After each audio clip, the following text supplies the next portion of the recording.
entrevista con Uriel René Guevara Rivelo.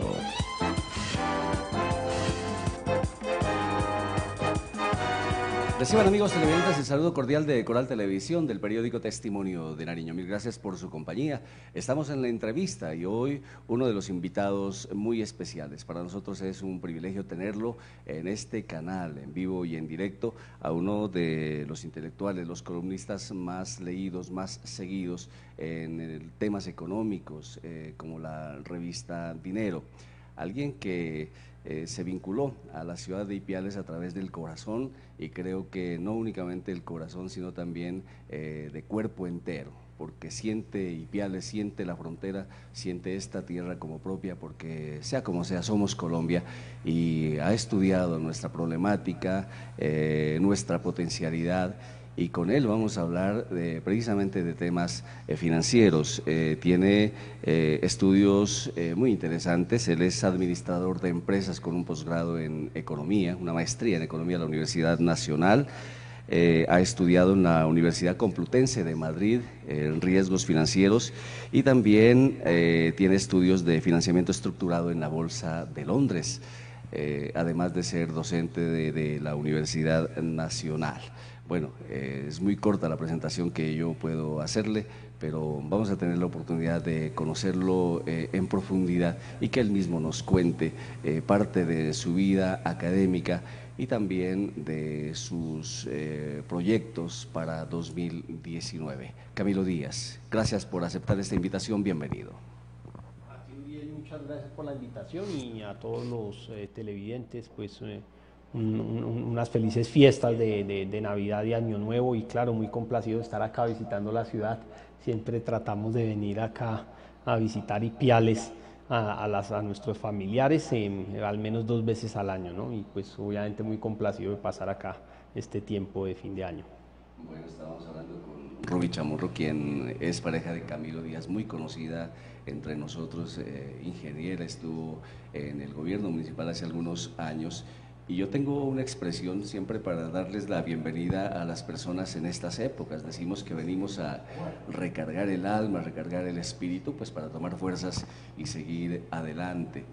Ruby dice que no únicamente se recarga el espíritu y el corazón, sino también el estómago, porque imagínense, con la comida de mamá, el amor de casa, pues todo eso es lo que produce precisamente venir a Ipiales. Camilo, ¿cómo se siente en Ipiales? ¿Cómo mira esta ciudad? Usted que ha andado por el mundo y que mira en nosotros pues una vida distinta. Pues Uriel, a ver, ¿cómo me siento yo acá? Pues como en mi casa realmente, aunque yo soy bogotano y mi familia pues es caldense, acá en Ipiales siempre pues la gente nariñense lo acoge a uno muy bien. Son personas, digamos, muy buenas, y además siento que son como muy serias en lo que hacen, en sus actividades. Entonces eso hace uno que realmente se sienta muy bien. La comida pues muy buena, y ya tengo clientela, ya soy cliente fijo de allí, unas empañaditas de añejo en la Plaza 20 de Julio, pues ya muy famosas, y en general me siento muy bien.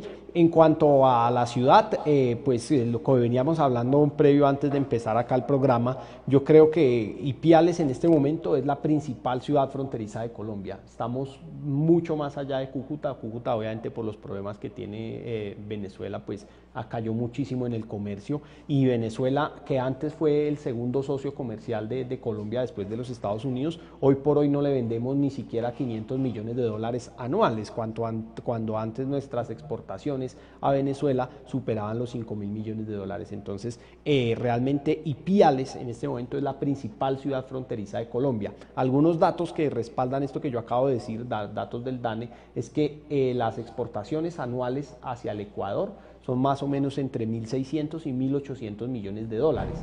Gran parte de esas exportaciones es comercio pues transfronterizo, que va por tierra, otro comercio pues es aéreo, y obviamente todo ese comercio tiene que pasar por la ciudad de Ipiales, ¿no? Eso convierte, por supuesto, a Ipiales en este momento en la principal ciudad fronteriza de Colombia, más allá, digamos, de, por ejemplo, San Andrés, del mismo puerto de Tumaco, de Cúcuta, por supuesto, o de Maicao, de Riohacha, o de la ciudad de Arauca, o de Leticia.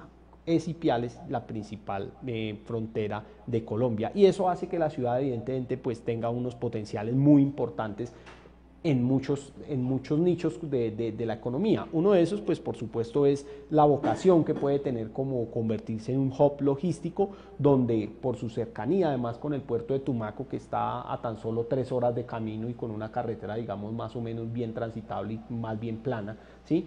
Podría convertirse. Este aeropuerto que tiene la ciudad de Ipiales tiene una vocación de aeropuerto internacional, de tal modo que ese aeropuerto debería ir dando los pasos hacia ser un aeropuerto internacional que una Ipiales no solamente con las ciudades colombianas, sino con otras ciudades más allá del Ecuador. Recordemos que es que Colombia hace parte de la Alianza del Pacífico, ¿no? Ahí estamos con México, estamos con Perú y estamos con Chile.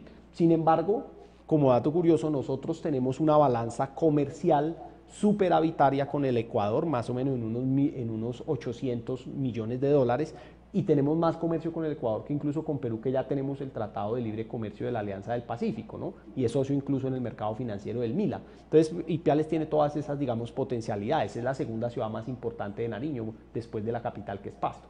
Entonces, creo pues que la ciudad tiene unos potenciales muy interesantes en cuanto a economía, pero además también en el turismo. El hecho de que tengamos, que la ciudad tenga el santuario de las Lajas, hace que tenga un potencial muy interesante, no solamente en ese turismo religioso, sino pues también en el turismo de aventura y todo lo que se puede, digamos, concatenar ahí digamos, enlazar eso con el turismo, digamos, ecológico, ¿no? Por la cercanía que hay con la Laguna Verde, el volcán, etcétera, y porque cerca acá hay una diversidad de clima muy interesante. A tan solo 3 horas de Ipiales usted tiene playa, que es obviamente allá Tumaco, y también, digamos, tiene otros climas más fríos. Está Chachagüí, que es un clima mucho más templado, puede bajar a tener turismo de aventura con el Ecuador. Entonces ahí hay, digamos, creo yo que la posibilidad de hacer muchas sinergias, y obviamente eso incrementa el potencial para hacer negocios de todo tipo. En cuanto a lo que uno puede decir de propiedad raíz, considero, por lo que he visto y por lo que la sensación que uno le da y por los estudios que uno ve, Ipiales incluso puede tener espacio para un nuevo centro comercial, para el desarrollo de un centro comercial más allá pues del que hay con el almacén Ancla, que está ahí, de la marca de Alcosto, ¿no? Entonces puede tener mucha potencialidad. Considero que por lo menos ahí hay mucha sinergia, y eso obviamente va a beneficiar los ingresos de los ipialeños, ¿cierto? Y obviamente las arcas del gobierno nacional, del gobierno pues de la ciudad, o sea, de la alcaldía. Eso va atado, ese desarrollo tiene que ir atado obviamente al diseño adecuado de una política pública para explotar esas oportunidades y potencialidades, y por supuesto la ejecución adecuada de esos, digamos, eso es un plan que no es de una sola administración, ¿no? Esos son planes, digamos, a mucho más largo plazo, además que tienen que ir concatenados con cierto apoyo del gobierno nacional central, pero pues obviamente creo que ahí hay mucho por hacer, y en efecto la ciudad tiene, digamos, un gran potencial, vuelvo y lo digo, y me reafirmo en eso por los argumentos que he acabado de mencionar. Entonces, pues creo que hay algún factor que sí puede en algún momento presentar o representar algunos riesgos o algunas debilidades, y es que gran parte del comercio que hemos acabado de hablar, ese comercio transfronterizo, que es el que ha venido apoyando en los últimos tiempos el crecimiento del comercio, digamos, acá de la ciudad, pues es el hecho de que en este momento el dólar americano, que es la moneda que ha adoptado el Ecuador, pues está cotizando más arriba de los 3.000 pesos por dólar, ¿no? Eso obviamente beneficia que recibamos un gran flujo de ecuatorianos que quieren comprar acá los productos nacionales que se comercializan en la ciudad de Ipiales. Si esa situación llega a cambiar, probablemente se va a presentar una desaceleración de comercio interno. Pero entonces, ¿cómo se puede, digamos, palear o enfrentar eso antes de que suceda? Porque tarde o temprano va a pasar, los ciclos económicos cambian, y probablemente el Ecuador, en la medida que vaya teniendo una mejor situación económica, puede llegar a adoptar su propia moneda, que la devaluaría y se pondría más en paridad con el peso colombiano. Entonces, una forma de diversificar esas fuentes de ingresos de la ciudad o de la economía, ¿no? Entonces, no solamente centrarla en ese comercio transfronterizo que depende de manera muy significativa del tipo de cambio, sino también, por ejemplo, empezar a abrir otros espacios, por ejemplo, el turismo religioso con el Santuario de las Lajas, que además se ha ganado premios, ¿no? Y es muy reconocido no solamente a nivel nacional, sino a nivel internacional en la región, y también empezar a ganar esos otros espacios, por ejemplo, de ser un hub logístico que permita, digamos, el acercamiento de que pueden tener las empresas nacionales para que querer aprovechar los tratados que tenemos, por ejemplo, con la Alianza del Pacífico, ¿no? Lo que ya mencioné, la salida de exportaciones de manufactura y de servicios hacia, por ejemplo, Perú, Chile y obviamente pues con el propio Ecuador, que pues es el vecino más cercano, como ya lo mencioné. Entonces es importante que la ciudad vaya pensando en dar esos pasos hacia el futuro, porque pues como acabo de decir, la situación con el tipo de cambio en algún momento se puede revertir o cerrarse esa gran ventana de oportunidad que existe, ¿no? Ipiales tiene que comenzar a cambiar. Este 2019 es un año 100% político y van a venir los discursos siempre pensando en los próximos gobiernos. Entonces cada quien se va a armar de su discurso, va a estructurar una propuesta y en últimas a veces no es la propuesta sino la cantidad de plata que se vierta por debajo para convencer a la gente, que es una mala política, genera corrupción y desencanto, porque los que llegan así son los peores que gobiernan. Si usted tuviera a mano o ahorita un poco de candidatos o de líderes, ¿cuál sería la mejor propuesta para Ipiales, para el próximo gobierno? Porque entiendo que si Ipiales debe cambiar, alguien tiene que liderar. Si no lo hace la alcaldía o la Cámara de Comercio, creo que no habría otra institución, otra entidad aquí fuerte como para poder jalonar esas propuestas de cambio que debe tener el municipio para lo que se avecina, porque así como hay potencialidades, también hay retos muy grandes. Sí, yo pienso que la mejor propuesta es aquella que pueda hacer un diagnóstico adecuado de la situación.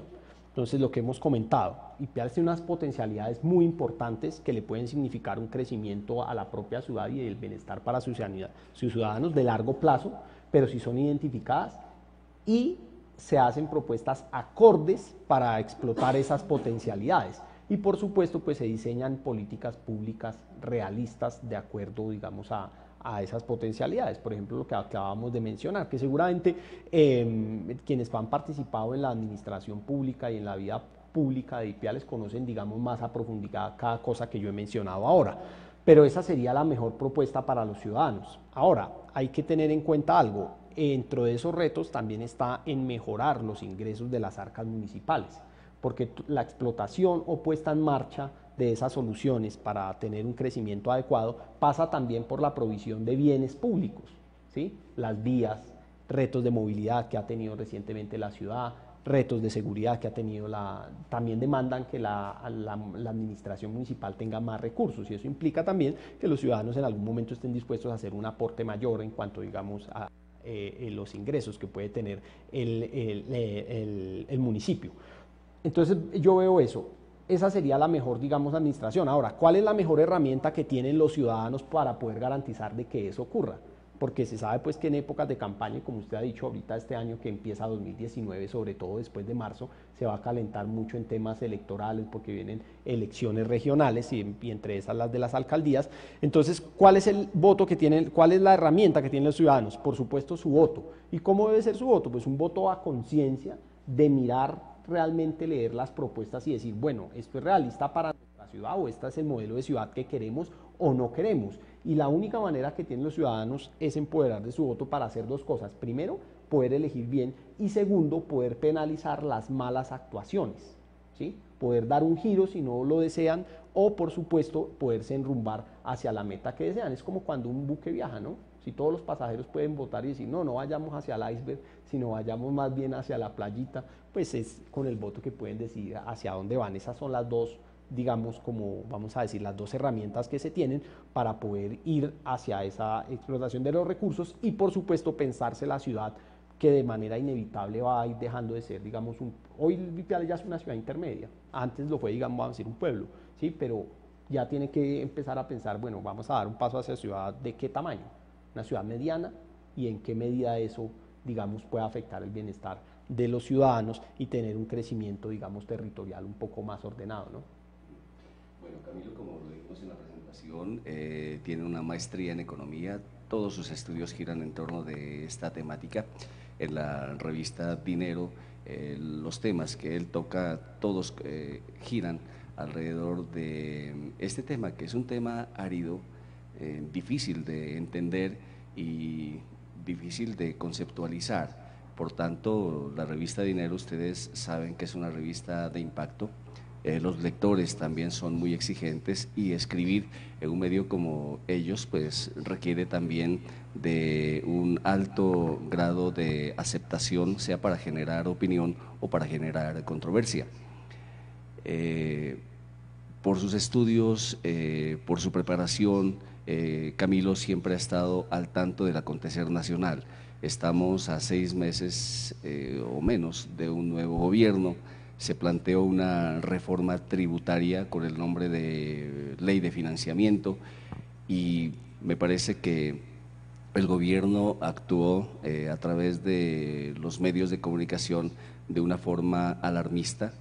Por ejemplo, cuando dijo el IVA, la canasta familiar, todo el mundo se asustó, todo el mundo protestó y de pronto comenzaron los políticos uno en uno a decir yo no votaré el IVA, la canasta familiar, y de pronto no hay IVA a la canasta familiar. El problema es que había como 150 artículos colgados a esa ley de financiamiento y solo se cayeron, yo creo que menos de la mitad, pero el resto se fueron tranquilos y la gente quedó contenta porque le dijeron no va a haber IVA a la canasta familiar, no va a haber IVA a las pensiones, la base gravable de los salarios no se va a bajar y entonces se planteó como que la ley de financiamiento iba a servir para reforzar la economía, especialmente los sectores del campo, la economía naranja, el emprendimiento, una cantidad de cosas que se parecen un poco a esa torta y todo el dulce que le echan encima, pero que a la larga el pueblo colombiano, la clase media, a partir del 1 de enero, pues va a comenzar a sentir el alza en el costo de la vida, lo que ha pasado durante todos los años. Camilo, ¿cómo ve el planteamiento de la nueva economía del gobierno de Iván Duque? A ver, Uriel, digamos una pregunta, bastante compleja en el siguiente sentido.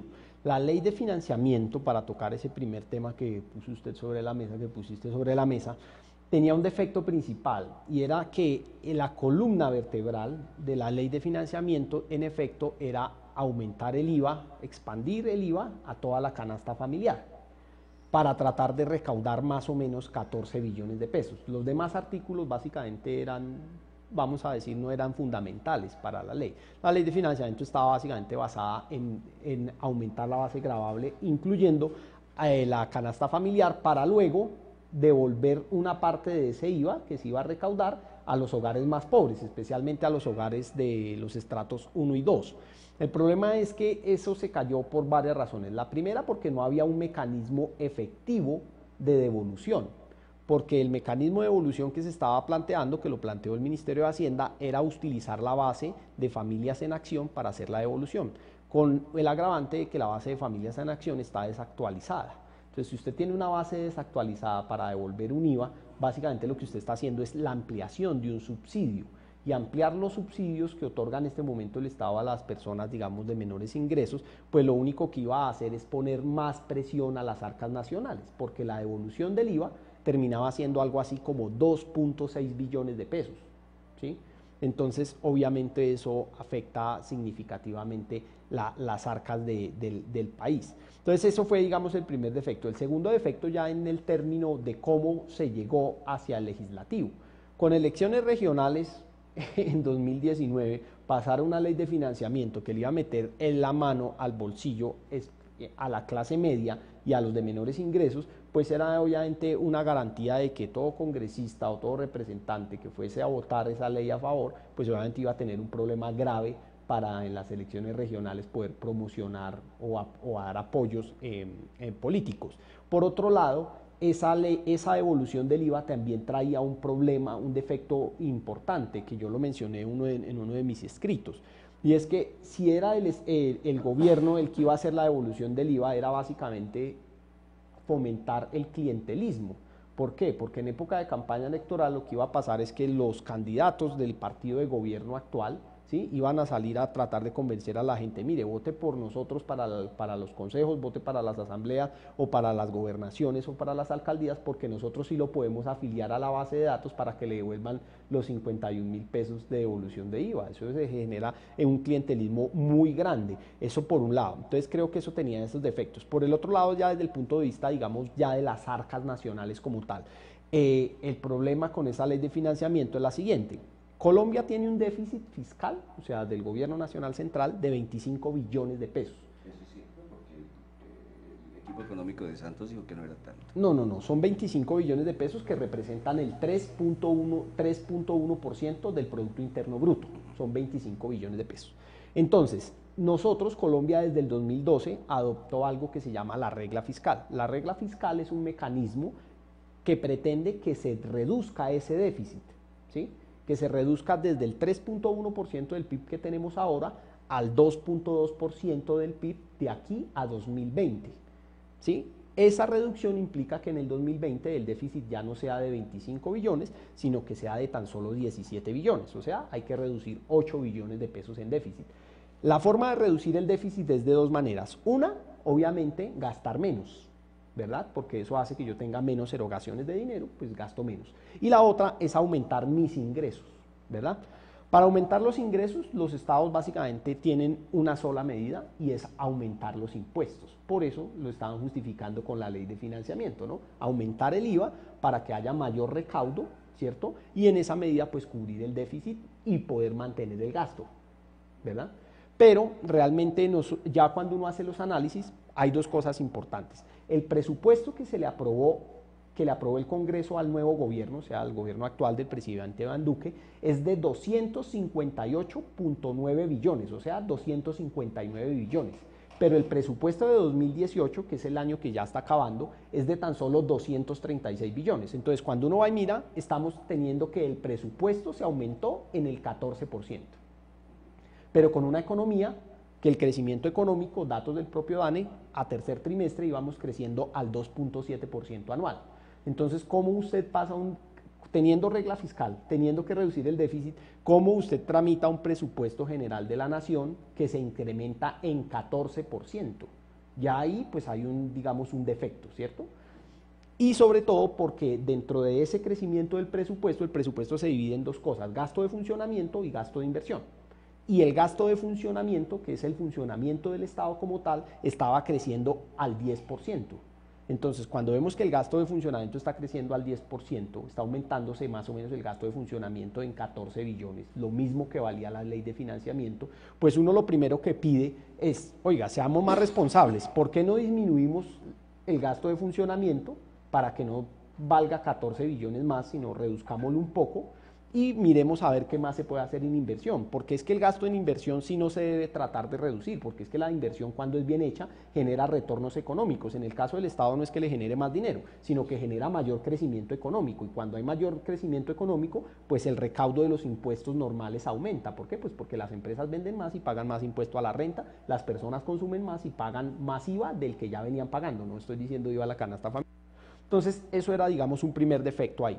Por el otro lado, muchos analistas, entre esos el suscrito acá que les estaba hablando, decíamos, es que si están buscando 14 billones no los tienen que buscar en los monederos de la gente. En el monedero de la gente subiéndole 19% al arroz, al pan, a la harina, no.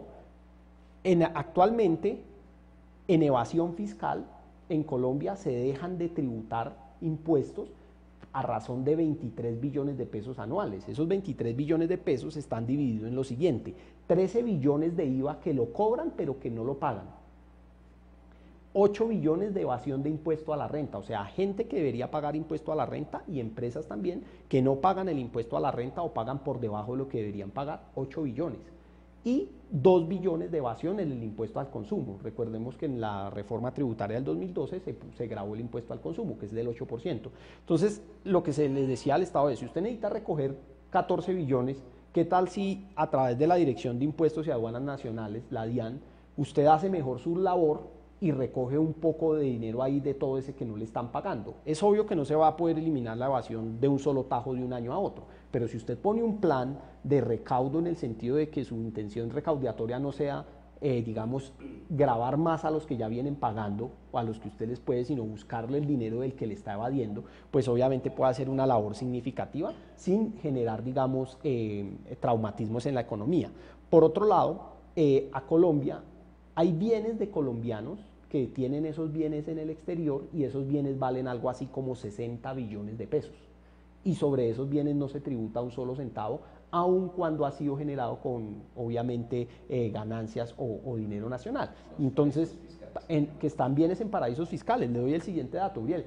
En este momento, los colombianos son los terceros mayores compradores de finca raíz en la Florida.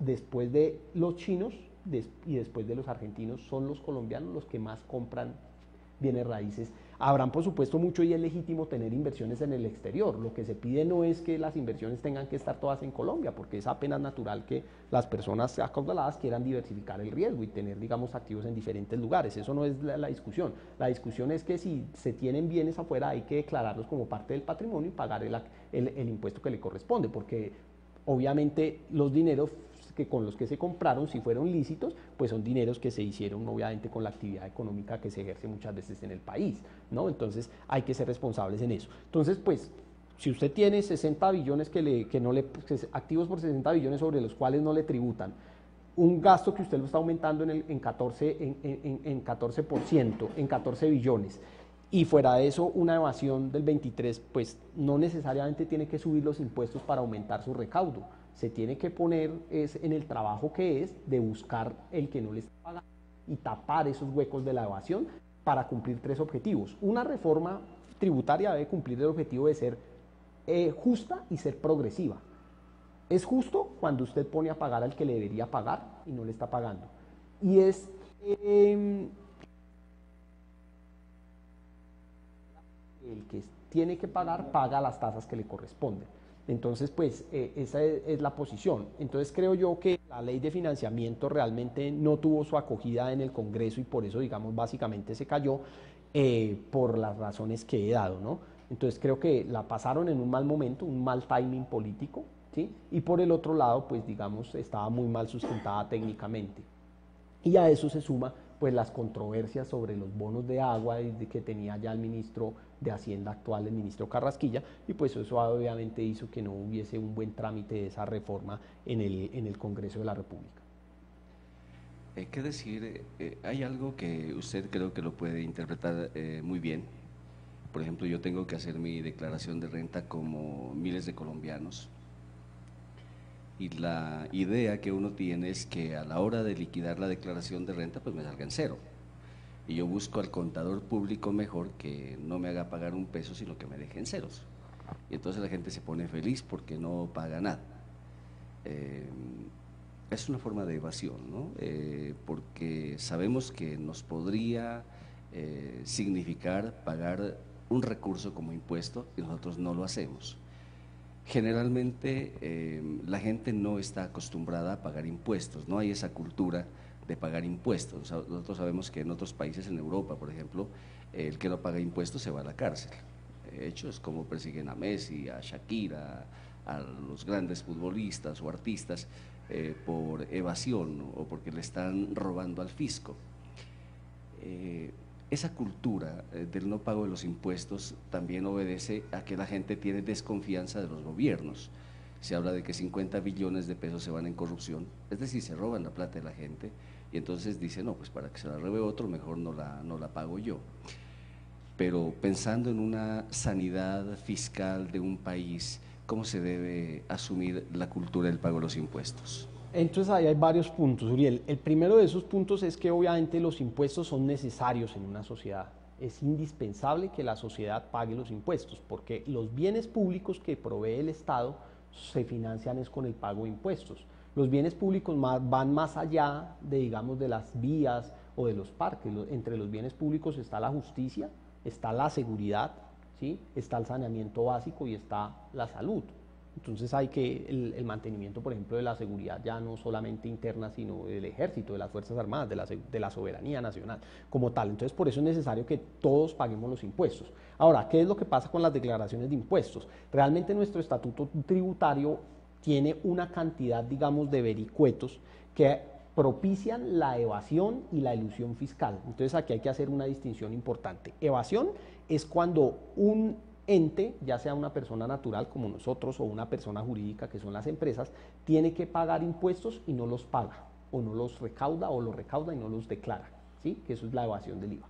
Y hay otra cosa que se llama la elusión. La elusión es cuando usted, utilizando las figuras que le permite la ley, trata de utilizar todos esos recursos para una de dos: o disminuir su base gravable de manera injustificada, o no pagar el impuesto. Eso se llama elusión fiscal. Desafortunadamente, nuestro estatuto tributario tiene demasiadas renglones y demasiadas gabelas y demasiados vericuetos que propician esa elusión, y se suma a que la DIAN no tiene suficientes dientes y tecnología para poder hacer los seguimientos oportunos a las empresas. Entonces termina la DIAN haciendo digamos, el papel de que ya sabe cuáles son las más grandes empresas y a esas son a las que audita o a las que le busca. Entonces terminan siendo los que siempre pagan los que más terminan pagando, o los más vigilados, cuando debe ser es al revés, ¿no? Tratar de buscar también todos esos que no pagan. Entonces por ahí hay un hueco importante. Por el otro lado, sí, en efecto, hay un descontento de la sociedad, en el sentido que dicen, bueno, si la Contraloría calculó que se roban 50 billones, pues si yo pago impuestos, lo único que estoy es contribuyendo a esa alcahuetería, que se roben más. Y los datos son los siguientes: hasta más o menos finales de octubre, principios de noviembre, se habían recaudado en Colombia cerca de 140 billones de pesos en impuestos. Eso era el recaudo que ya llevaba la DIAN de este año, ¿sí? Si usted le quita que se están robando 50 billones, pues uno dice, quedan 90. Entonces, si me van a subir más los impuestos, mejor déjense de robar de esos 50, déjense de robar 14 y ya queda la caja cuadrada, ¿sí? Entonces eso hace que las personas, pero sin embargo hay que ser claro en el mensaje: no nos podemos excusar los ciudadanos bajo la figura de que se roban los dineros para no pagar el impuesto. Ese no es el camino. El camino es pagar el impuesto como se debe ser, pero ejercer muchísima más veeduría ciudadana a las obras, muchísima más denuncia cuando nos damos cuenta que hay administraciones corruptas, utilizar el voto para no votar por los que sabe uno que son de combos ladrones o de todo ese tipo, porque eso siempre lo conoce la sociedad. Lo que pasa es que a veces en las votaciones se hacen los locos, o porque van a recibir acá alguna gabela o lo que sea, ¿sí? Utilizar, digamos, el voto como la herramienta para penalizar esas conductas, digamos, de los combos que se sabe que se roban los dineros y todo eso. Y la otra que se tiene que hacer es exigir siempre la factura en todos los establecimientos comerciales. Siempre, si me tomé un café, deme mi factura y que me salga mi impuesto del 8%, porque a usted se lo están cobrando. Si no le dan la factura, de todos modos se lo cobraron en el café. Lo que pasa es que no se lo van a entregar a la DIAN, y a la larga por eso después va a haber un descuadre fiscal. Si yo voy a un almacén, exigir mi factura. Entonces habrá gente que dirá, no, pero es que eso acaba con el regateo. No, no acaba con el regateo, porque es que se regatea antes de poner el IVA. Entonces, ¿cuánto me vale la chaqueta antes de IVA? No, vale 100.000. Más IVA queda, digamos, el IVA que tenemos ahora es del 19% para este tipo de bienes, me quedarían 119.000. Pues fácil. Si ahora lo logro regatear y que me quede 90.000, pues me aplican el 19% sobre 90.000 y va a quedar algo así como 108.000. ¿Sí? Entonces, hay maneras. Entonces, digamos, pero lo fundamental es hacer mucha mayor veeduría ciudadana, presionar para que todos esos proyectos que, digamos, están en el legislativo, por ejemplo, los contratos tipo para que se eviten las licitaciones amañadas, etcétera, se den, y obviamente utilizar el voto en los momentos de las elecciones para cuando ya se tienen identificados esos combos. Hombre, no hay que ir a ponerle el voto a esa persona o a ese candidato, porque ese candidato el que hace una campaña corrupta, estás haciendo una inversión, y esa inversión, la única manera de retornar el capital es robándose el erario público. Y a la larga uno es el que termina perjudicado, porque no está el bien público, o no está la alimentación escolar, o no está el parque que se necesita, o la vía está dañada, entonces se le daña a uno el carro más rápido, ¿sí? Y hay que hacerle el mantenimiento, etcétera. Entonces eso es lo que hay que hacer, ¿no?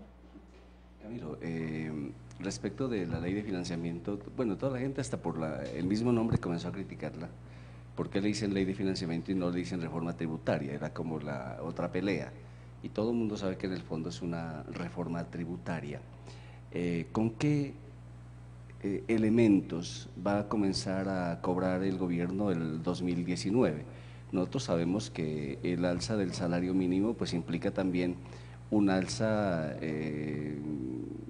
con base en el porcentaje, el 6%, que prácticamente va a repercutir en todo, ¿no? Puede ser los peajes, por ejemplo, que tienen en cuenta el salario mínimo para las nuevas liquidaciones. ¿Con qué mecanismos va a recaudar más dinero el gobierno nuevo? Entonces, hay que decir, una vez que ya, digamos, se cayó la reforma tributaria o la ley de financiamiento tal como la había pasado originalmente el gobierno, hubo varias modificaciones. Entonces, lo que quedó, las grandes modificaciones que quedaron, que en la opinión nuestra y de varios analistas también del mercado, dentro de esos Fedesarrollo, que es uno de los centros de pensamiento, digamos, más reputados de Colombia, se sabe que el recaudo, tal como quedó ahora la ley de financiamiento, el recaudo va a crecer ahorita 2019 y en el 2020, pero a partir de 2021 va a empezar a caer, lo que va a obligar a que el gobierno en ese momento tenga que presentar una nueva reforma. Y va a tener que presentar una nueva reforma por lo siguiente. Lo primero es que no se hicieron, digamos, movimientos relacionados, por ejemplo, para tapar los huecos de evasión y elusión fiscal. Lo que hay ahí básicamente es un saludo a la bandera. Y por el otro lado, como se revivieron los contratos de estabilidad jurídica para las grandes inversiones, ¿sí? Se revivieron. Eso se había terminado en la reforma de Mauricio Cárdenas del 2012, se habían terminado los contratos de estabilidad jurídica. Esta ley de financiamiento revive esos contratos de estabilidad jurídica para las inversiones de más de 400.000 millones que ejecuten una empresa. Van a poder firmar unos contratos de estabilidad jurídica para garantizarse unas exenciones importantes de impuestos. Eso lo que va a hacer es que obviamente en este momento grandes contribuyentes, las empresas más grandes del país, pues van a poder pagar menos impuestos.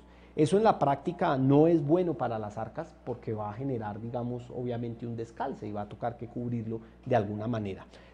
Por el otro lado, el hecho de que se mantengan los beneficios que ya venían atrás, en este momento una persona natural, o sea, una persona del común como usted, como yo, solamente se puede acoger a 3 beneficios tributarios, que son los que se tienen, y es las cuentas de ahorro para el fomento de la construcción o las cuentas AFC, que se ahorran de manera voluntaria. Esos dineros que van allá están exentos del impuesto a la renta. Sí, algo así como el ahorro programado, las cuentas AFC están exentas del impuesto a la renta. El 40% de los ingresos son rentas exentas, ¿sí? de las personas naturales.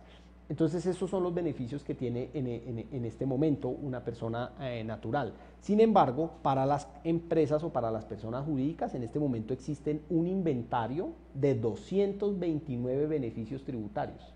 229. Eso está en la página de la DIAN y cualquiera lo puede consultar, ¿sí? Entonces, cuando una empresa va a hacer la declaración de renta, imagínense cómo hace un contador de una empresa. Tiene que empezar a hacer la declaración y por el lado sacar un inventario de 229 beneficios tributarios y empezar a ver cuál le aplica a la actividad económica de la empresa o a uno de los negocios que haya hecho la empresa y ver cuáles aplican. Entonces, lo que mencionábamos hace un rato, eso además fomenta la elusión fiscal, ¿sí? Entonces, lo que se sabe y lo que acaba de mencionar es que a partir del 2021 el recaudo tributario va a empezar a caer, lo que va a obligar a una nueva ronda tributaria. Con un agravante, recordemos que es que la motivación o uno de los argumentos por los cuales se estaba buscando ahora poner IVA a la canasta familiar, extender el IVA del 19% a la canasta familiar, era porque, primero, el descuadre fiscal que tenemos, que ya lo mencioné extensivamente, y por el otro lado, la calificación de riesgo de crédito de la deuda pública, ¿cierto? Colombia, la parte que no recauda, que es el déficit, lo financia con deuda, ¿cierto? Y hay muchos inversores que vienen a Colombia, inversores institucionales como fondos de pensiones, aseguradoras, fondos mutuales, a nivel internacional, fondos soberanos, que vienen y compran deuda colombiana porque tiene calificación de grado de inversión. Y el grado de inversión lo tenemos es porque tenemos unas finanzas públicas estables, una inflación controlada y digamos, un ambiente macroeconómico sano, ¿sí? Y un tipo de cambio flotante. Pero si a eso le sumamos nuevamente más riesgo de que el recaudo caiga en una coyuntura política del 2021, podemos estar poniendo en riesgo la calificación soberana de Colombia, lo que haría que la deuda de Colombia se vuelva cara a financiarnos y obviamente de pronto una salida de inversores que provocaría, por ejemplo, presiones en la inflación y obviamente mucha más presión en el tipo de cambio, que para una ciudad como fronteriza de Ipiales, pues obviamente se va a ver beneficiada, ¿no? Si el dólar, entre más sube el dólar, más se beneficia a la ciudad, pero ya el país como un globo se puede ver perjudicado. Entonces creo ahí que son cosas que se tienen que analizar.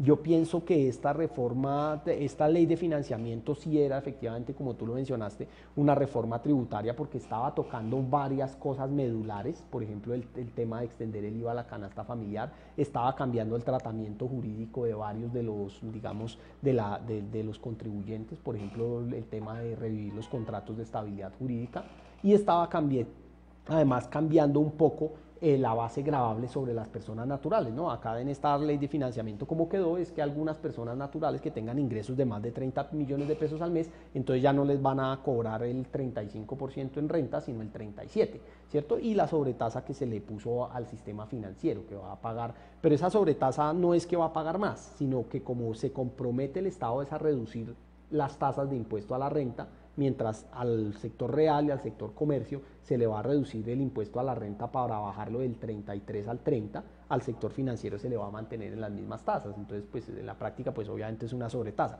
pero no es que se le esté aumentando ya, digamos, al 35 o al 37. Entonces, pues creo que esas medidas van a hacer, como ya lo vienen calculando otros centros de pensamiento económico, que el recaudo disminuya y obviamente va a poner presión eso a nuestras arcas. El hecho de que haya presión sobre las arcas se resuelve de dos maneras, o lógicamente después tener que hacer un apretón de gasto muy fuerte, ¿sí?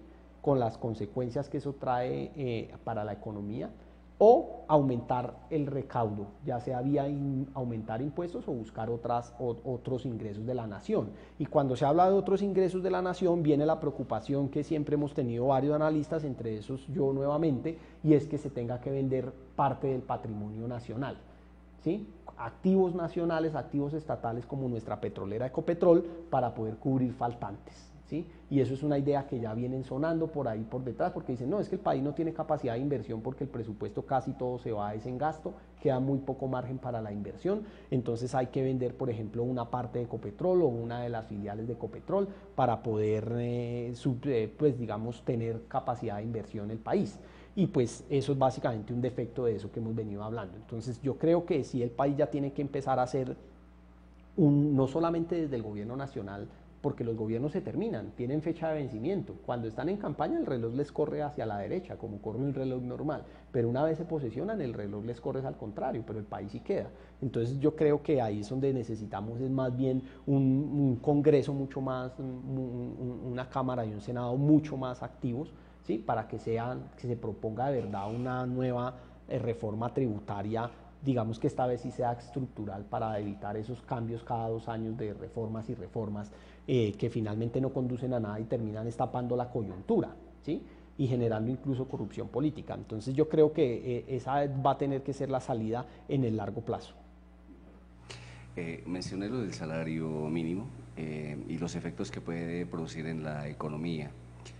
Quisiera pedirle a Camilo que nos explique cuál es el funcionamiento del salario mínimo, porque pues la gente dice, bueno, quiero que me aumenten el salario lo más que pueda, y el gobierno y los empresarios siempre se atrancan en lo mínimo, mientras las centrales obreras pues siempre aspiran a lo máximo. Entonces, mientras las centrales obreras, representantes de los trabajadores, aspiran al 10%, pues los empresarios dicen, bueno, vamos al IPC o al mínimo, que no pase del 3%. Bueno, ahí el presidente, uno no sabe si porque estaba muy mal en las encuestas, aprobó un 6%, pero no es únicamente los 40, 45 mil pesos que significan sobre el anterior salario. ¿Cuál es el sistema del salario mínimo en realidad? Porque por una parte dice, bueno, que el salario mínimo sea tal para favorecer el empleo, para que los empresarios puedan costear el valor de los trabajadores. Datos del DANE en noviembre tasaron la desocupación en el 8.8, es decir, 2.100.000 habitantes en Colombia no tienen trabajo, y el resto que no los ve el DANE pues son los informales, los que de alguna manera sobreviven en el país. Pero ¿cuál es la estructura del salario mínimo? ¿Cómo afecta el empleo y cómo afecta el desempleo? Entonces, lo primero que hay que decir ahí es que la forma en cómo se aumenta el salario mínimo es una fórmula, digamos, lo que se ha denominado la fórmula universal, y que debe ser el IPC, o sea, la inflación causada, o sea, la inflación del año anterior, más la productividad laboral. La productividad laboral es la productividad que tiene que ver directamente con los trabajadores. Entonces, ¿cuál fue la inflación esperada para este año que está terminando, para 2018? Es cerca del 3, entre el 3,2 y el 3,3, 3,3, 3,2%. Va en el 3,27, o sea que está dentro del rango, ¿no? Y la productividad laboral, o sea, la productividad de los trabajadores fue del 1,6%. Entonces tenemos una inflación esperada del 3,3 más 1,6% de productividad laboral, estaríamos hablando así como cerca del 4,9, ¿verdad? Sin embargo, pues el aumento que digamos se pusieron de acuerdo esta vez, porque esta vez hubo acuerdo, ¿no? Llevábamos ya varios, creo que más de 11 años sin acuerdo, ¿sí? Se llegó a un acuerdo de un aumento del salario mínimo del 6%. Entonces uno podría decir que está 2% por encima, digamos, de las expectativas que podría conducir lo que se denomina la fórmula universal. Pero entonces... Ese era el aumento real que vitorió el gobierno, ¿no? Claro, exacto, el gobierno dijo, no, es que lo aumentamos en el 6%, 2 puntos más por encima de lo que debería haber sido. Pero ya vayámonos más allá de la fórmula universal al ingreso de que debería tener una persona para tener, digamos, un nivel de vida adecuado. Entonces, el salario mínimo de este año está en 781.400 pesos, algo así, 781.000. Con el aumento del 6% va a pasar a 828.000, más un aumento del 10% en el subsidio de transporte, que está en 88.000, pasa a 97.000, ¿sí? Entonces, pero ese aumento, digamos, básicamente que el tema del subsidio de transporte termina siendo básicamente los aportes que tiene que hacer también el empleador a salud y pensión, ¿no? Entonces básicamente que el empleado le termina llegando es solamente lo correspondiente al salario, ¿no? Que en que sería los 828.000 en el que va a quedar el salario mínimo. Entonces uno ya tiene que empezar a hacer las cuentas y dice, bueno, ¿cuánto le alcanza? Con 828.000 pesos realmente una persona puede llevar un estilo de vida adecuado. Tal vez un soltero, digamos que sea muy frugal, sí, pero si ya estamos hablando de una familia de papá y mamá más 2 hijos, que es la familia, digamos, típica, pues ya creo que no, ¿sí? Entonces eso. Por el otro lado, ¿qué pasa con las alzas del salario? En Colombia hay un defecto y es que el salario mínimo es un indexador de precios, o sea, de otros precios, y eso tiene un defecto fundamental. Y es que, por ejemplo, el costo de las grúas cuando se le llevan el carro a la persona está tasado en salario mínimo. El de las multas de tránsito también. El salario de los trabajadores estatales también está atado al salario mínimo.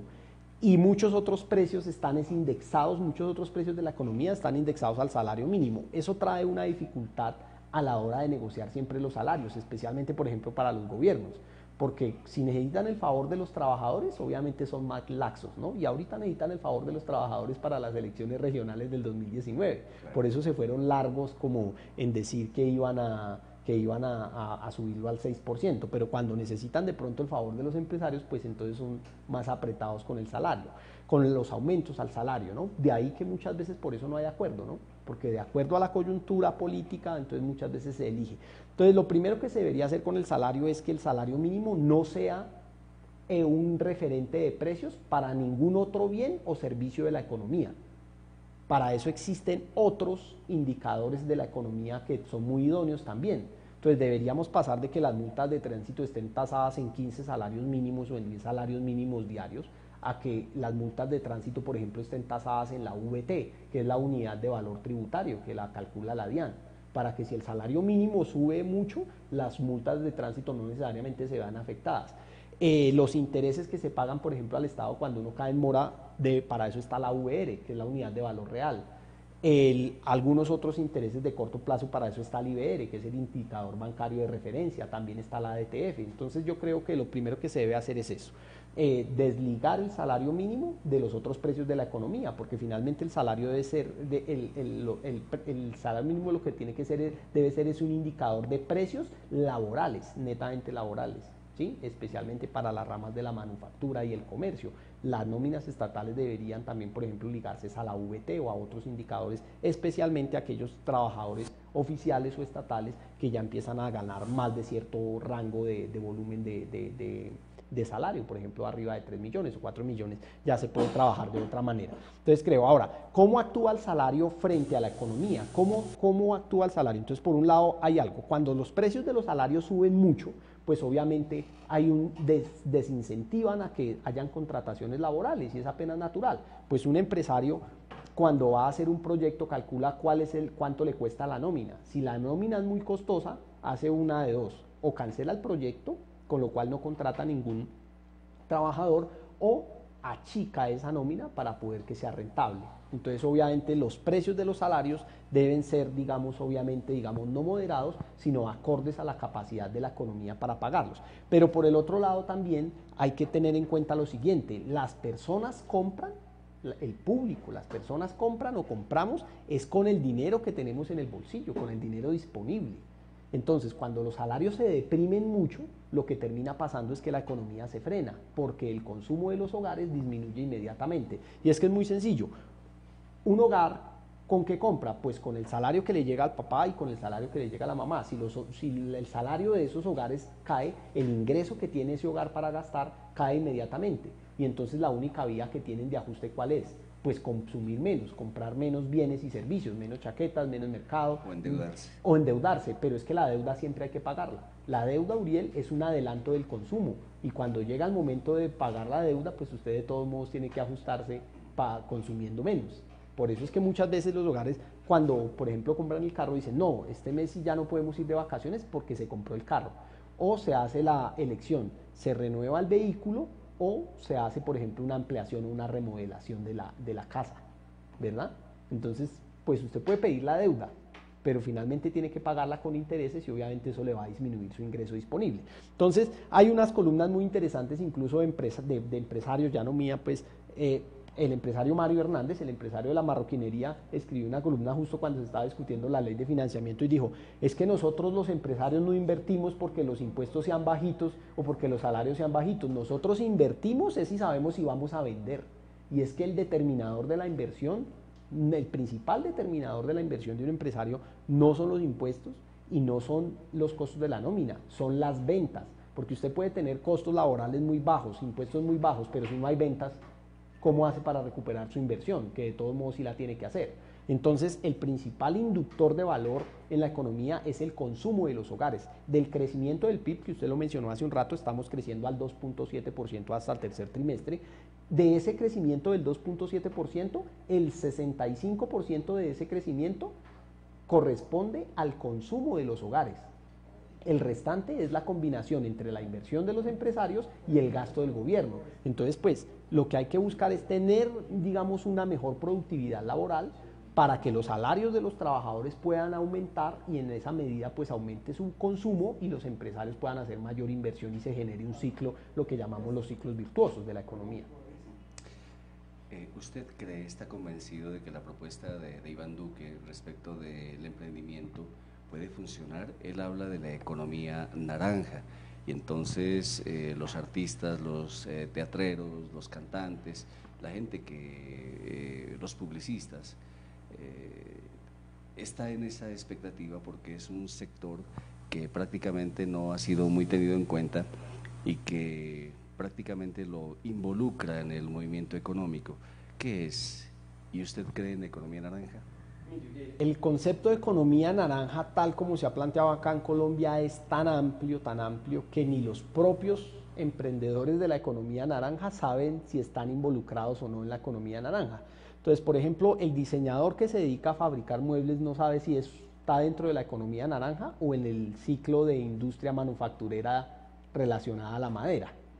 Entonces, ahí creo que hay un cuello de botella muy significativo. Por el otro lado, creo que la economía naranja puede tener, digamos, un cierto potencial, pero definitivamente no podemos pasar, que vamos a pasar de una economía que en este momento es una economía, digamos, minera y agropecuaria como la colombiana, ¿sí?, donde el 56% entre el 52 y 60% de nuestras exportaciones es petróleo, y vamos a pasar a que sea la economía naranja o la industria creativa netamente la que jalone el crecimiento. Yo creo que cualquier país, no solamente Colombia, sino cualquier otro país, para garantizar un crecimiento sólido a largo plazo, tiene que apostarle a varios sectores de la economía.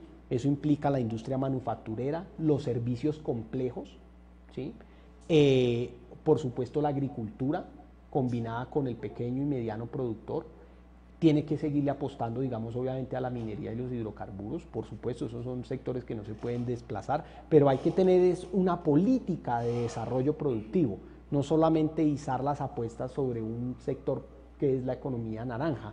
Hay datos que pueden, digamos, uno podría reforzar la idea de que sí tiene mucho sentido apostarle mucho a la industria creativa. Por ejemplo, en el Reino Unido la industria de la moda mueve 8 veces más dinero que la industria automotriz. Pero entonces uno dice, uy, la industria de la moda, solo coser y cortar. No, la industria de la moda va desde la fabricación de la tela, que es un proceso netamente industrial, no tanto creativo, y tiene mucha incorporación de tecnología por las fibras inteligentes, etcétera, hasta el mercadeo, pasando obviamente por las cadenas logísticas. Y eso implica tener cadenas logísticas robustas, puertos, aeropuertos, transporte multimodal.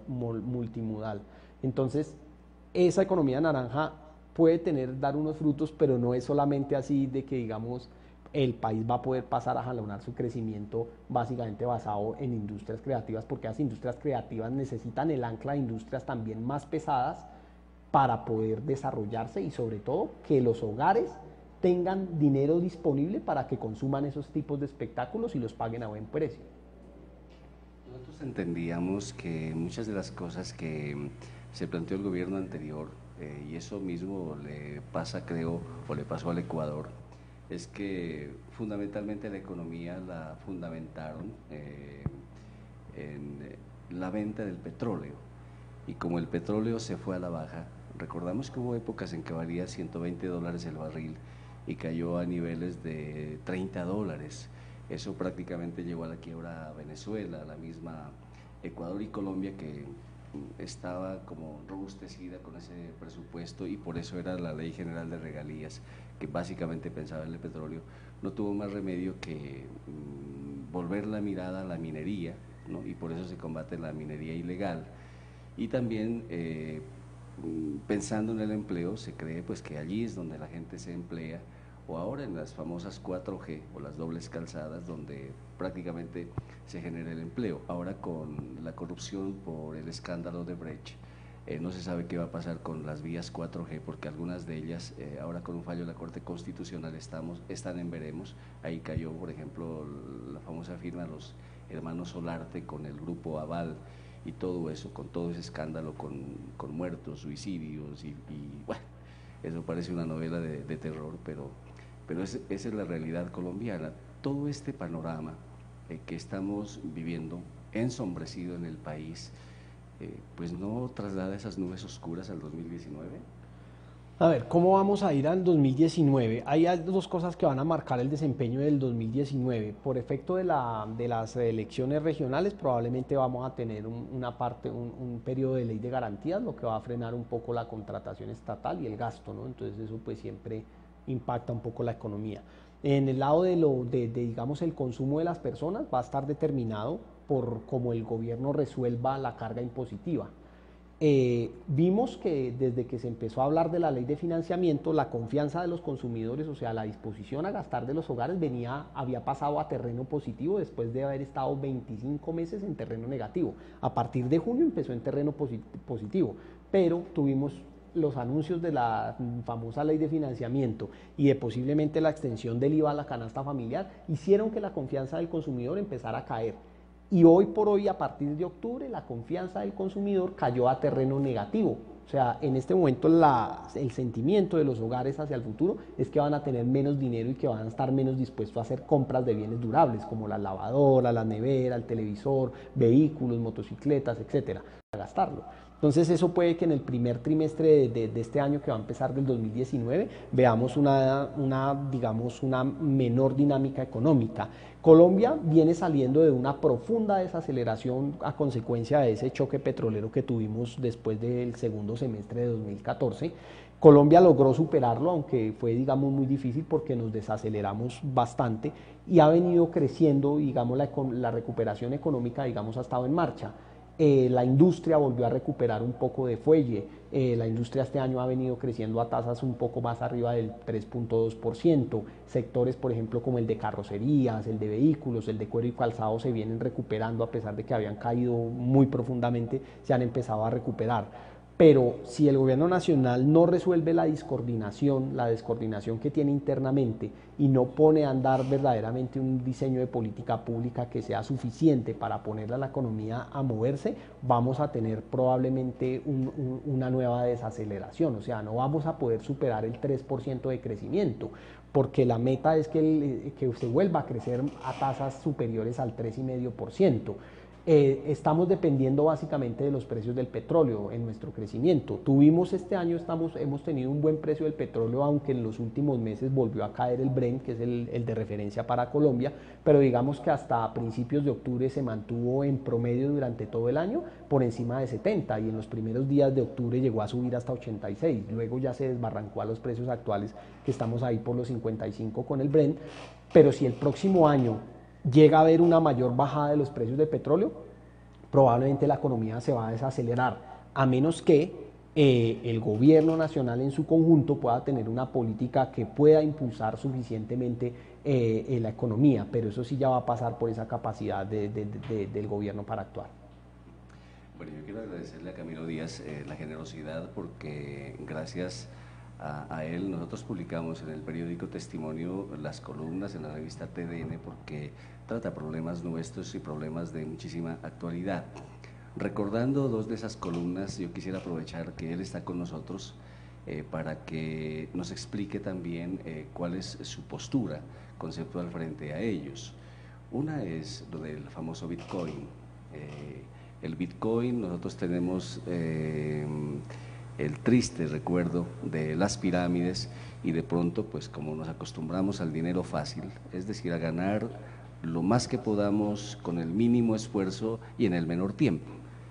Entonces el Bitcoin se parece como a esas cosas, solo que los que trabajan con ellos dicen que eso es bueno y Camilo dice que no. ¿Por qué no? A ver, a mí me parece que el Bitcoin, y eso digamos lo mostró el desempeño desde la Navidad pasada, esta Navidad, hace un año, por estas épocas el Bitcoin estaba cotizando cerca de $19,800 por Bitcoin, cada unidad valía $19,800. Y ya estamos viendo que precios de hoy Bitcoin está cerca a 3.500, hace unos días atrás estuvo llegando otra vez a recuperarse así 4.200. Eso significa una pérdida de valor del 80%. ¿Por qué el Bitcoin no funciona? ¿O por qué siempre he argumentado que, digamos, Bitcoin es un activo, digamos, sin valor? Primero, porque no está sustentado en una economía, ¿sí? Segundo, porque todas esas promesas sobre el cual basaba el valor el Bitcoin, como por ejemplo que iban a hacer transacciones peer-to-peer, que no iba a haber un intermediario como un banco que cobrara por las transacciones, se desvanecieron. Y segunda, porque como moneda no funciona como moneda. Para que una moneda sea moneda tiene que cumplir 3 características. La primera de esas es que sea una unidad de cuenta. ¿Qué es una unidad de cuenta? Que usted pueda saber cuánto cuesta, por ejemplo, otro activo, vamos a decir una casa, una finca, un vehículo o simplemente un mercado en unidades de ese dinero. En el caso del Bitcoin no se sabe. ¿Por qué? Porque el valor del Bitcoin cambia bruscamente día a día. Entonces usted no sabe si un carro le va a valer 3 unidades de Bitcoin o 2 unidades de Bitcoin o simplemente una unidad de Bitcoin. Segundo, tiene que ser una reserva de valor. ¿Qué quiere decir ser una reserva de valor? Que los precios basados en ese activo sean estables. Entonces, cuando usted tiene una moneda que los precios cambian bruscamente, pues usted no sabe tampoco qué valor tiene ahí guardado. Si usted primero invirtió en Navidad del 2017, invirtió 100 millones de pesos en Bitcoin, le dieron algo así, vamos a decir, para redondear, 5 unidades de Bitcoin. Pero si hoy va a vender esas mismas unidades de Bitcoin, cambia 5 unidades de Bitcoin al precio de hoy del Bitcoin, que es $3.000. Entonces le van a entregar solamente 15 millones de pesos, después de que usted invirtió 100 millones. Entonces no es una reserva de valor. Tercero, para que una moneda sea moneda, tiene que ser aceptada como un medio de pago en el comercio internacional. Entonces la primera pregunta es, ahí dicen los defensores del Bitcoin, dicen, no, hay un restaurante donde usted, cafeterías y algunos comercios electrónicos donde usted puede pagar con Bitcoin, y eso es cierto, pero la siguiente pregunta es, Uriel, ¿usted aceptaría que alguien que le debe a usted una suma de dinero se la pagara en Bitcoin? ¿Usted estaría dispuesto a vender, digamos, su propiedad raíz o a aceptar, digamos, pagos por sus servicios en Bitcoins? Si la pregunta para usted como usuario es no, yo no estaría, ¿qué lo hace pensar que otro sí se las va a recibir? La siguiente pregunta es, si usted le debe dinero a un banco comercial, de todos los que funcionan, usted puede ir a ese banco acercándose a girar un cheque basado en bitcoins y le van a cancelar la deuda que usted tenga por tarjeta de crédito o la hipoteca de su propiedad raíz. Si la pregunta es no, ¿qué lo hace pensar que otro sí lo va a hacer? O sea, entonces por eso es un activo que considero que no tiene ningún valor. Sobre la tecnología blockchain, que es sobre la que se monta el Bitcoin, pues se ha hablado que es una tecnología muy bondadosa y muy buena, pero recuerde que una cosa es un negocio montado en una tecnología y otra cosa es la tecnología. Miremos la burbuja de Internet de finales de 1990 en los Estados Unidos. Una cosa es una empresa montada sobre tecnología de Internet y otra cosa es el Internet. No todas las empresas que se montan sobre Internet son rentables, lo mismo pasa con el blockchain. De esas empresas de Internet de los años 90, las únicas que quedaron vivas son Google, Yahoo, AOL, Amazon. Las otras simplemente murieron y dejaron un montón de inversores en la quiebra. Eso mismo sucede con el Bitcoin y pues esa es mi argumentación para decir desde que escribí más o menos como en mitad de 2017 que dije que Bitcoin era la siguiente gran estafa. Más o menos cada 3 meses he venido haciéndole un seguimiento al precio y siempre he dicho, mire, eso va a caer por debajo de 10.000, se desbarrancó y en la última posición mía es que eso va a caer por debajo de $1.000 y van a llegar al desuso y solo unos pocos nostálgicos van a preferir, no, ya para qué las vendo si ya perdí todo mi capital ahí, pero muy pronto Bitcoin es caro a cualquier precio, es caro en $1.000 y es caro en $100. ¿Por qué está en contra de la venta de Ecopetrol? Bueno, nosotros decimos a dónde está la plata de Isagen, la plata de Telecom, la plata de Bancafé, bueno, tantas empresas que se vendieron. Y ahora que hay el rumor de que se va a vender Ecopetrol, ¿por qué no se debe vender Ecopetrol? Hay una propuesta que se impulsó desde Fasecolda más o menos en julio de este año que está terminando, sobre vender Ecopetrol. Yo no creo que sea un buen negocio vender Ecopetrol por lo siguiente. Ecopetrol tiene un valor que va más allá del valor comercial de la empresa. Ecopetrol es el primer inversor en Colombia, 4.500 millones de dólares de inversión, de los cuales el 80% fue en exploración de crudo y gas. Estamos hablando más o menos de 12 billones. Si usted va y mira de las demás operadoras petroleras que están en el país, ninguna ni siquiera alcanza a invertir ni un tercio de lo que ha invertido Ecopetrol. 4.500 millones de dólares que para este año van a terminar siendo 4.000 porque pues, de desplegar semejantes inversiones también tiene sus retos. Segundo, es el primer transportador de hidrocarburos del país. A través de su filial que es ENIT, tiene capacidad de transporte de 1.100.000 barriles diarios. O sea, Ecopetrol es el primer transportador de hidrocarburos y de derivados en el país.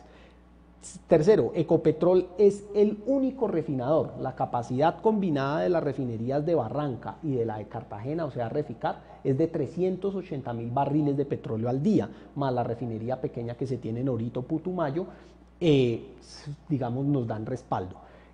Cuarto, Ecopetrol en los últimos años, en los últimos 10 años, desde que Ecopetrol se listó en la Bolsa de Valores de Colombia, le ha entregado a la nación en solo dividendos, óigase bien esto que es muy importante, en solo dividendos le ha entregado a la nación 60 billones de pesos, 60 billones de pesos en solo dividendos, o sea, en utilidades que le ha transferido. Y además, Ecopetrol, por regalías e impuestos, le ha transferido otros 150 billones en los últimos 10 años. La suma de eso pues son 210 billones. La propuesta de Fasecolda es que Ecopetrol más o menos valdría entre 130 y 160 billones de pesos. Si estamos buscando una ley de financiamiento con IVA a la canasta familiar que buscaba 14 billones, imagínese que Ecopetrol, el promedio de dividendo anual en los últimos tiempos ha sido 6 billones. Entonces, ¿para qué vamos a vender una empresa que nos produce casi que la mitad de una reforma tributaria? Si es que la ley de financiamiento, como ya quedó, solo va a recoger 7.5 billones. Le doy este dato, Ecopetrol hasta el tercer trimestre, hasta septiembre 30, había ganado, más o menos, 9.6 billones de pesos, lo que quiere decir que más o menos las utilidades de Ecopetrol para este año van a ser así algo como entre 11 y 11.5 billones. Si Ecopetrol le transfiere a la nación este año que viene el promedio de utilidades que siempre le ha transferido, le estará transfiriendo al Estado más o menos como 9 billones de pesos, o sea, mucho más de la ley de financiamiento. Entonces, vender una empresa que es el principal inversor, que es el principal transportador de hidrocarburos del país, el único refinador y el que más impuestos paga y además el que más dividendo nos entrega, pues no es estratégico. Me parece absolutamente que no es estratégico. No hay forma de reemplazar los ingresos de Ecopetrol dentro de las arcas nacionales. Además, porque si se vende, sí vamos a recibir un ingreso que es voluminoso, pero por una única vez. Nunca más se va a volver a recibir ese ingreso, se va a desaparecer. Y Ecopetrol nos permite a nosotros defendernos de cualquier aumento en los precios del petróleo, porque es el principal inversor y el principal productor. Colombia produce hoy por hoy en 850.000 barriles de petróleo diarios. De eso, Ecopetrol produce 720.000. Y de esos 720.000 de solo crudo, son 568.000 barriles. O sea, Ecopetrol responde por el 68% de nuestra producción de hidrocarburos en Colombia. Entonces, venderla, en mi opinión, es un total disparate, no tiene ningún sentido. Se vendió Isagen por 5.6 billones de pesos iniciando 2016 y hoy lo que usted ha dicho, las 4G están paradas porque las 4G han representado unos riesgos de crédito importantes donde la banca ya no les ha prestado suficiente dinero.